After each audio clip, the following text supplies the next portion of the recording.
D'abord le prix, peut-être on peut commencer par ceci assez simplement.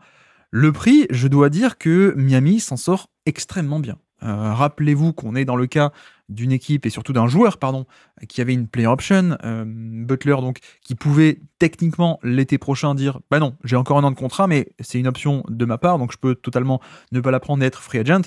Donc c'est vrai que ça ne facilitait pas les échanges, et parce qu'il y avait un peu cette notion de Butler a du pouvoir. Butler peut dissuader telle ou telle équipe de faire un trade parce que, bah non, vous faites l'échange si vous voulez, vous dépensez des assets et des contrats sur moi si vous voulez, mais moi je vous préviens, je m'en vais en juillet. Donc évidemment, il y avait cette partie de pouvoir de la part de Butler. Donc en un sens, voilà, je pense qu'on parle d'une superstar, même si là il fait une saison un peu en mode on est en tongue, hein, clairement, mais voilà, ça reste une star ou superstar. Le retour aurait pu être plus grand si on parlait d'un mec qui était encore 3-4 ans de contrat. Là non, là évidemment pas. On était en fin de contrat, donc je pense que c'est en ce sens que bah, déjà avoir un tour de draft, bah, c'est pas mal du tout, hein, surtout que, comme dit, il va pas être très bas, quoi, finalement. Imaginons que ce soit je sais pas moi, le 15e, 16e ou 17e pick, c'est pas mal, quoi. C'est pas mal du tout. Plus, surtout, l'autre aspect où Miami a bien fait, il s'en est très bien sorti, et c'était une de leurs priorités, donc tant mieux à eux, bah, c'est que finalement, ils récupèrent des bons joueurs. Et notamment, principalement même, on peut dire, Andrew Wiggins. Et c'est vrai que ça, c'était une de leurs priorités en mode non, nous on veut pas tanker, on veut pas échanger Butler contre que des pics et que des jeunes et repartir de zéro. Non, nous on est compétitif, on a Bam Adebayo qui est dans son prime, on a Hero qui fait une saison où il a été élu All-Star d'ailleurs, mais qui est un peu dans la force de l'âge ou pas loin. On veut être compétitif. Voilà, clairement. Et donc, c'est vrai qu'il y avait d'autres options disponibles, mais peut-être avec un retour en termes de joueurs qui n'était pas aussi intéressant. J'avais détaillé, par exemple, un package que pouvaient faire les Clippers à l'époque. Maintenant, c'était plus possible depuis 2-3 jours, là. Mais à l'époque, c'était des trucs autour de, justement, PJ Tucker ou des mecs comme ça, des salaires pas intéressants. Donc voilà, là, on parle d'une offre où, finalement, Miami s'en sort bien, parce qu'il remplace un joueur de rotation, une star, d'accord, mais par un autre joueur de rotation qui peut être très bon, Wiggins. Donc ça, c'est cool. Plus même, je pense qu'on peut rajouter Kyle Anderson, qui, on n'a pas trop parlé sur ce début de saison aux Warriors, parce que un peu compliqué, les Warriors, etc., etc. Je pense que ça peut être un excellent contributeur. Anderson, il avait été signé en free agent. Il y a 2 ans, je crois que c'est en 2023, quand Towns est blessé, il est un peu titulaire poste 4. Et clairement, pour nous, il était joueur top 100. On l'a mis dans le top 100 de l'été 2023. Pour moi, voilà, c'est un mec qui quand même peut faire de très bonnes choses, et surtout j'ai hâte de le voir à Miami, où il y a vraiment ce côté, il va pouvoir un peu prendre prendre les minutes un peu de Bam Adebayo sur cet aspect de un mec qui peut organiser une attaque sur un peu du 5 out, c'est-à-dire le pivot ou en tout cas l'intérieur qui est à l'extérieur et qui a la balle, qui fait des dribble and off, donc des jeux de main à main, qui fait des passes depuis le poste haut, qui organise un peu quoi. Plus même l'aspect, on peut même l'envoyer en post-up, faire les fameux post-up split, donc Anderson en post-up au poste bas, et puis au poste haut, tu fais un cut avec un shooter et puis un cut. Ça, c'est exactement le type d'action que faisaient les Warriors, mais c'est également le type d'action que fait et qu'aime bien faire Miami. C'est vrai que ça, pour le coup, c'est un peu marrant parce qu'on a un échange entre ces deux équipes, mais ce sont deux équipes qui, finalement, ont une attaque relativement similaire. Il n'y a pas beaucoup d'équipes qui ont ce type d'attaque qui sort un peu du lot, mais Miami et Golden State se ressemblent un peu de ce point de vue-là. Donc voilà, beaucoup de motion offense, beaucoup de split du post-up, quoique maintenant cette année on a un peu plus d'attaque classique avec Hero. Mais voilà, je pense que Anderson est un bon fit. C'est pas mal du tout aussi. Et puis, donc, ils ont en plus réussi à échanger PJ Tucker contre Davion Mitchell. Moi, je dois dire que je ne suis pas le plus grand fan de Davion Mitchell. Non pas que je n'aime pas sa défense, évidemment. C'est simplement qu'il n'a pas un niveau offensif assez grand pour être viable. Oui, si c'est pour dire qu'il est excellentissime en défense et sur certains match-ups, ou même en général, oui, c'est trivial, on sera tous d'accord. C'est pas pour rien qu'il y a une série de playoffs où il a fait beaucoup de mal à Stephen Curry défensivement. Mais le problème, c'est que voilà, l'attaque n'est pas au niveau. Donc le joueur n'est pas viable et donc on ne peut pas l'utiliser en fait, hein, très, très simplement. Donc je suis pas fan de base, mais en même temps, c'est vrai que...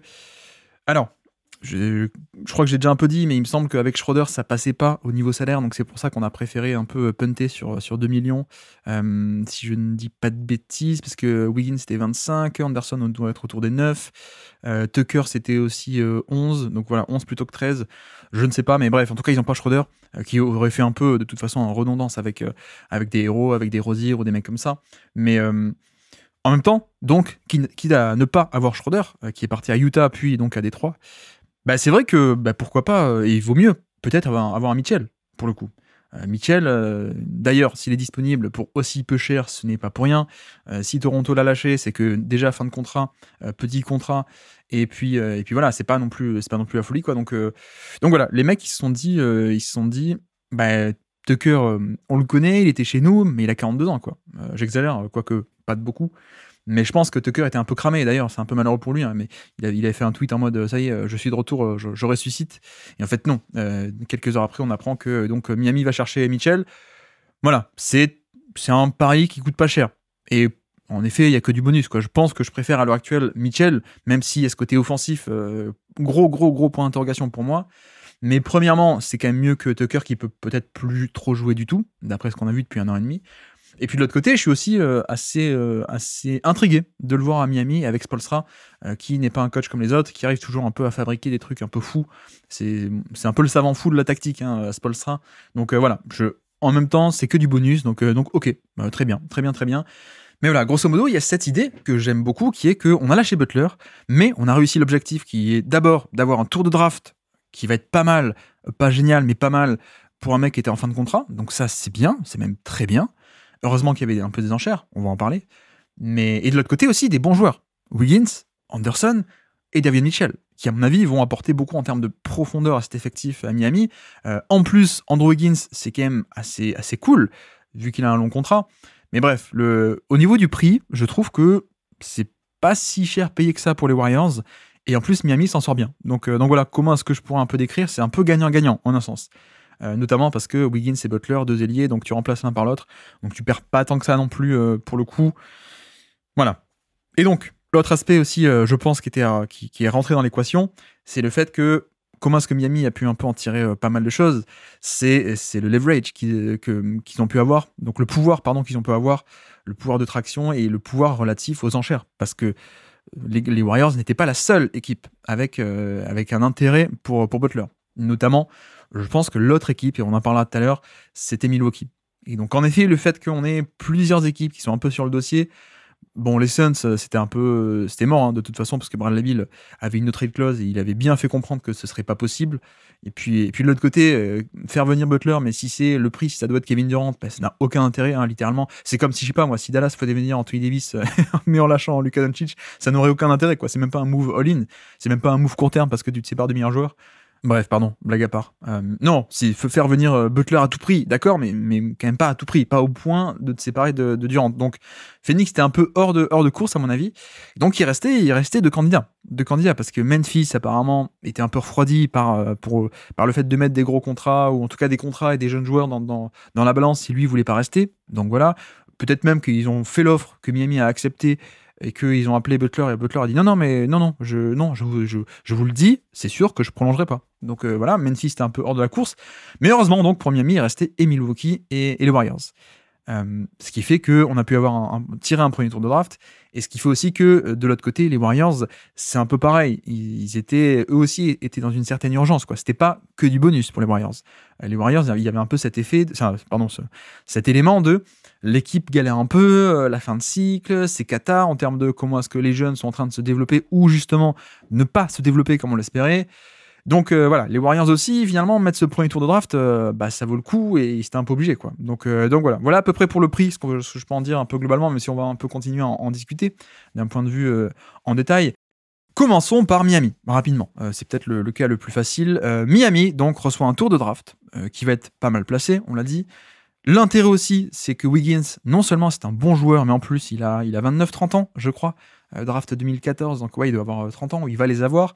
Mais surtout, donc, c'est un salaire qui est à 26 millions, ce qui est plutôt un bon tarif, hein, pour le coup, pour un joueur qui va être ta quatrième option d'équipe, en termes de hiérarchie offensive, peut-être, et qui, en fait, apporte beaucoup de défense sur l'aile, et ce genre d'éléments, quoi. Donc, voilà, Wiggins, c'est un vrai bon joueur. Et tu l'as pour contrat pas si cher payé, et tu l'as aussi pour contrat pour 3 ans. Et ça, c'est aussi un autre atout non pas négligeable, assez conséquent, je trouve, pour le Heat, c'est de récupérer un joueur comme ça, pas si cher que ça, très intéressant, et pour encore 3 ans de contrat. Donc ça, c'est cool. C'est cool, soit tu pourras l'échanger, soit tu pourras le garder, et t'as un peu cette valeur qui va rester. Alors que de l'autre côté, voilà, Butler était en fin de contrat, donc tu transformes un peu Butler en un mec qui joue un peu sur le même poste, mais que tu es assuré d'avoir dans le salary cap pour au moins, et dans l'équipe pour au moins 2-3 ans. Plus donc Kyle Anderson qui est payé 9 millions, et là encore pour 3 ans. Donc là encore, un contrat relativement, on va pas dire long terme, mais moyen terme. Donc ça aussi, c'est très bien. Et en plus, payé pas si cher que ça, je pense. J'espère et je soupçonne qu'il va être assez cool du côté de Miami avec son passing, avec la défense aussi. Pour le coup, c'est un très très bon défenseur. Il a pas l'air comme ça parce qu'il a l'air un peu pâteau et tout. Et en effet, sa force, c'est pas la mobilité latérale, mais c'est un mec qui en défense off-ball est hyper intelligent, qui a des bras extrêmement longs et ça l'aide aussi à pas mal impacter le jeu de cette manière. Donc ouais, un peu le fit parfait à Miami, quoi. T'as pas de shoot et en plus t'es bon en défense et bon passeur. Bah ouais, c'est exactement ce que veut Miami. Je suis un peu ironique. Et puis Mitchell, c'est un peu fin de contrat, donc on le prend en test et c'est toujours mieux que Tucker qui pourra pas jouer. Le problème, si on peut parler un peu de Miami, parenthèse, le problème c'est que Terry Rozier n'a pas été échangé à la deadline. Donc ça, c'est un peu problématique en un sens parce que le joueur est un peu nul. Et là où les problèmes ont commencé, c'est pas tant que ça sur son niveau de jeu, hein, je pense pas. On rappelle qu'ils ont échangé Laurie contre Rozier l'an passé parce que Laurie était en fin de contrat. Donc, le côté rétention de valeur, on préfère avoir Rozier qu'on va pouvoir rééchanger par la suite plutôt que perdre complètement la valeur contre rien de Kyle Lowry qui partait en free agency l'été dernier.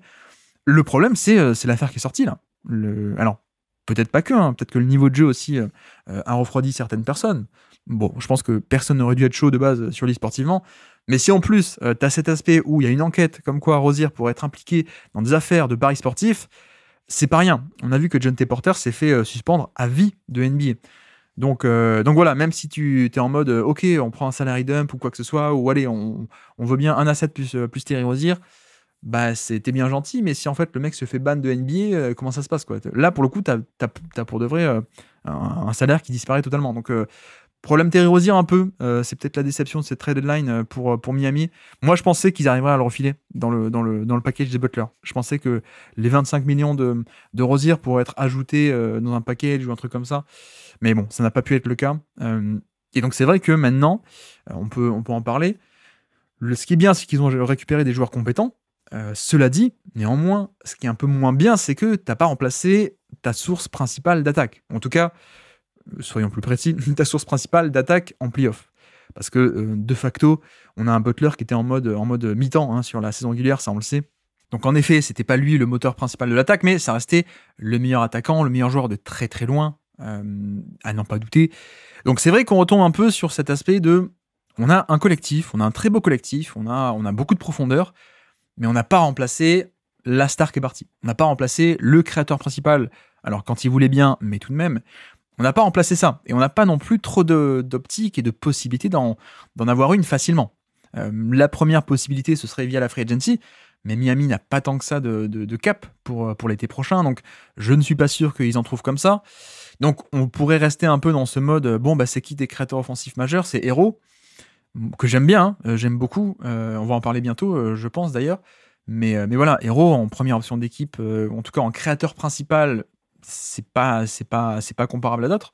Donc voilà, ensuite t'as Bam Adebayo, mais qui, moi j'aime bien, moins il a de responsabilité offensive au scoring, mieux ça me va. T'as quoi après? T'as du Robinson, t'as du Wiggins, mais qui est un role player, vraiment un vrai role player. T'as un peu la création collective de Kyle Anderson, mais qui est pas de la création, qui est pas première option d'équipe, entre guillemets, qui est pas gros volume quantitatif, qualitatif, scoring et playmaking. Non, c'est pas ça, quoi. Donc c'est vrai qu'on est sur une équipe un peu plaque tournante pour l'instant. Ça va être un peu une équipe qui, à mon avis, va devoir faire son beurre sur la défense, avec un beau collectif et de belles rotations défensives, et en attaque, entre guillemets, être juste assez bon. Je pense que c'est un peu ça le plan. La free agency, pas sûr d'avoir un gros poisson bientôt. Je pense pas qu'ils aient le cap. Et peut-être qu'une des pistes d'amélioration, cependant, de Miami, pour éviter, en tout cas pour passer un step et pas rester bloqué dans ce mode, bon, on a plein de joueurs, niveau très homogène et grosse densité, mais aucun génial. Le pari, ça peut être, est-ce que l'un des jeunes peut exploser? Est-ce que, notamment, Tyler Hero, qui a déjà un peu passé un step là cette saison, est-ce qu'il peut le faire un step de plus? Je ne sais pas, moi je parierais quand même plutôt que non. Et après, est-ce que Jaime Jaquez pourrait aussi passer un step? Alors peut-être pas directement à l'NBA, hein, même peut-être jamais à l'NBA, Mais c'est vrai que si tu as deux mecs qui sont à 30% d'usage avec un rendement de All-Star ou sub-All-Star, voilà, un peu sympathique, ce serait pas mal, quoi. Donc il y a Jaime Jaquez, il y a Jovic aussi. Est-ce que Jovic peut pas aussi lui-même, en tant que jeune, continuer un peu à se développer? Voilà, clairement, c'est un peu une des pistes potentielles pour moi d'amélioration de cet effectif, c'est à quel point est-ce que tes jeunes peuvent progresser désormais. À quel point c'est pas eux qui peuvent s'améliorer et littéralement créer de la valeur un peu de nulle part, quoi. Et que je pense qu'il n'existe pas de scénario où aucun des mecs présents devient une superstar et devient un peu ce qu'on pourrait appeler un calibre top 20 NBA capable d'être le créateur majeur et principal de l'attaque en termes de quantité et de qualité. Ça, je pense pas. Après, imaginons que Hero passe un step ou deux, que Jaquez aussi, que Jovic aussi, que Bam Adebayo est toujours là. Bon, t'as un bon collectif de création un peu presque primaire, quoi. Secondaire, sans doute, relatif à des standards de superstar, mais secondaire de bon niveau, quoi. Donc un peu ce côté rotation.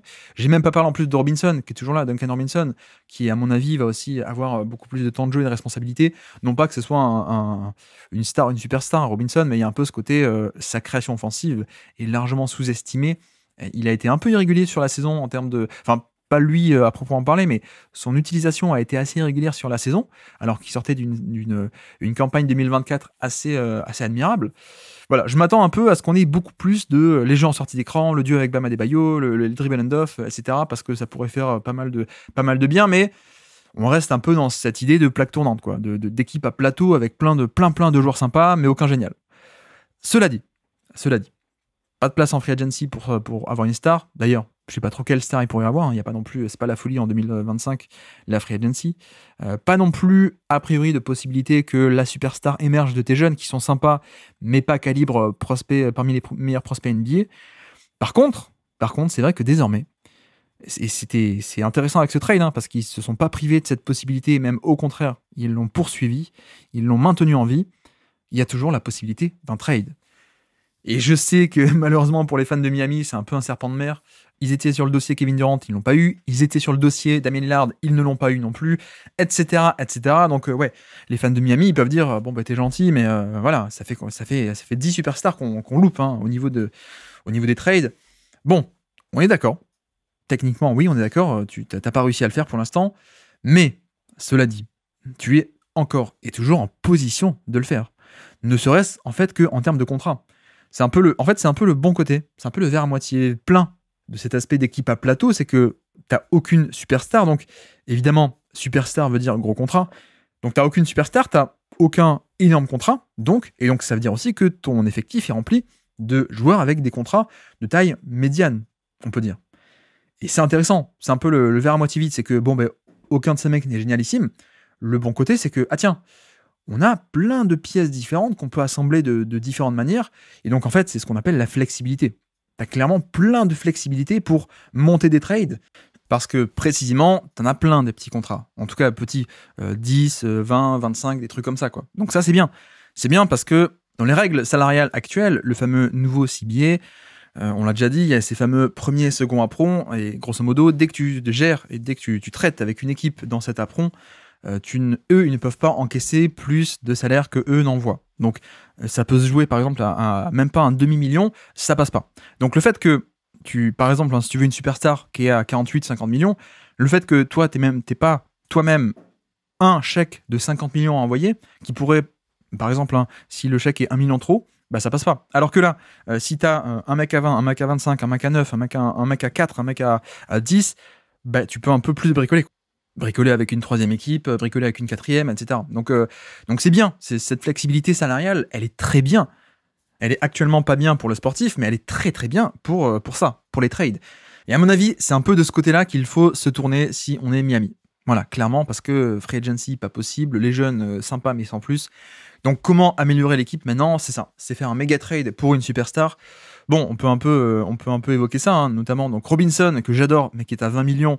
Je pense que le contrat est pas mal en termes de... Voilà, c'est un joli contrat pour faire monter l'addition, on peut dire. En plus, le mec a un attrait sportif, même si vous êtes peut-être pas d'accord avec moi, mais moi je l'aime bien et je pense que pas mal d'équipes l'aiment bien, malgré 2-3 déficiences défensives. Quoique, en plus, on en a parlé il y a 2 semaines, mais regardez le match contre qui? Contre Denver, regardez le match contre les Spurs. Il y a d'énormes progrès défensifs. Mais bref, donc 20 millions Robinson, 25 millions Terry Rozier, qui a pas trop d'attrait sportif, mais qui, s'il faut faire une addition et monter jusqu'aux 40-50 millions, il est là pour ça. Hein. C'est l'intérêt, le seul intérêt de ce contrat, c'est ça. Kyle Anderson, 9 millions, on a dit. On a aussi potentiellement du Kevin Love, qui n'est pas free agent cet été, qui donc sera encore dans le salary cap, qui est à 4 millions aussi. Bon, mais voilà, déjà, rien que ça, on est sur un package qui est déjà à plus de 50 millions. Donc déjà, là, le seul truc que tu concèdes vraiment, c'est Robinson, qui était une partie importante de l'équipe, mais qui est remplaçable, je pense, surtout si c'est pour une star. Rozier, pas top. Anderson, bon, c'est cool, mais tu comptes pas non plus des masses sur lui. Kevin Love, bon, c'est un peu la fin, quoi. Rien que ça, déjà, là, tu as un package l'été prochain pour un joueur à 50 millions. Et c'est très cool. Et même, tu peux même aller un peu plus loin. Si besoin est, tu peux rajouter justement du Jaime Jaquez. Éventuellement, là, c'est que dans le cas d'une méga star, on est d'accord. Tu donnes pas Jaquez contre n'importe quoi. Parce qu'il est intéressant et patati patata. Hein. Mais si vraiment il faut, tu donnes Jaquez ou alors tu donnes Kelly Ware, éventuellement, pourquoi pas. Ne paniquez pas, hein, c'est vraiment. Je veux pas m'en séparer. Je dis, si tu as une méga offre sur le marché pour un méga joueur, genre Doncic par exemple. Mais bon, ceci est une autre histoire. Mais non, mais t'as Kelly Ware, t'as Jovic aussi, potentiellement. Donc, t'as ce côté, il y a des jeunes intéressants qui représentent des petits contrats et qui en plus ont cet intérêt sportif, potentiellement à mettre dans un package. Et puis, en plus de tout ça, pour aller encore plus dans cet aspect de la possibilité, la meilleure et la plus probable pour améliorer l'équipe, c'est un trade. Sachez aussi que Miami a des pics en 2025, 26, 28, 29, 30, 31 et dès l'été prochain, dès la draft prochaine, 32. Je crois que c'est au niveau de la draft que se débloque le pic 32. Parce que pour l'instant, tu peux pas l'échanger, le pic 32. Cette saison 2025, tu peux pas non plus échanger 33, 34, 35, etc.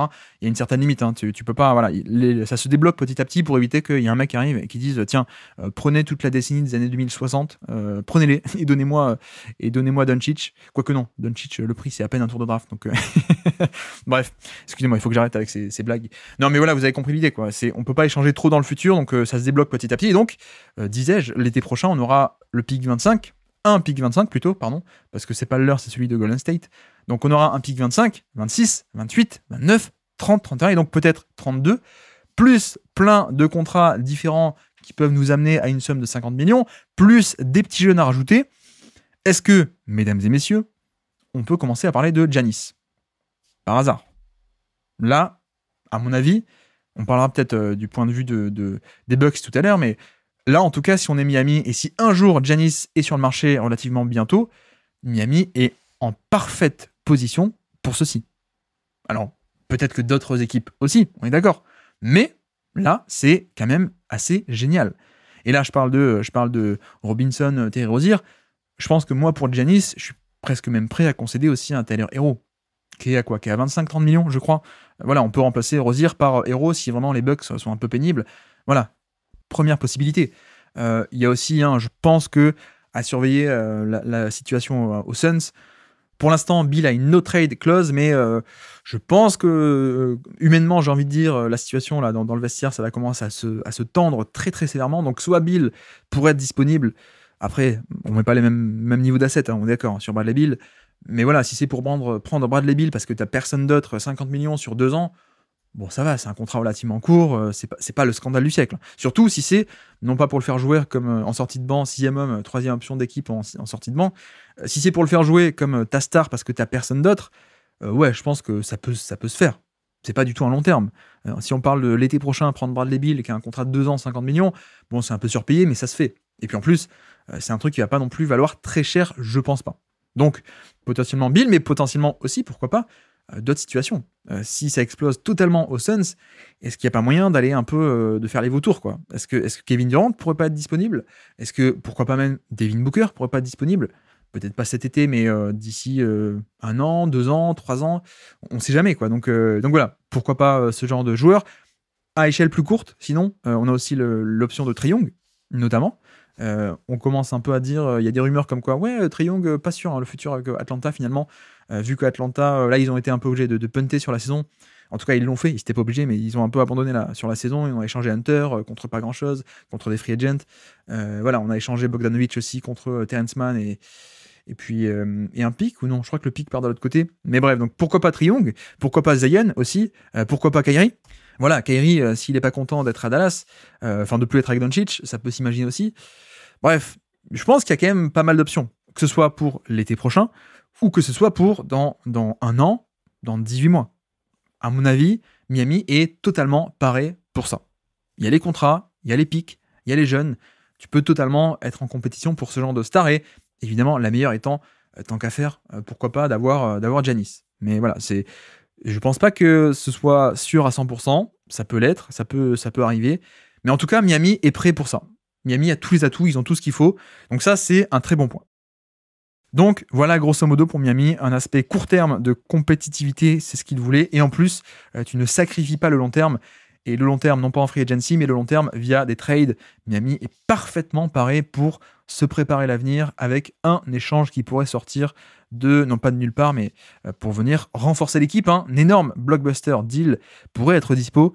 Le double objectif a été rempli par Miami sur ce trade de Butler, à mon sens.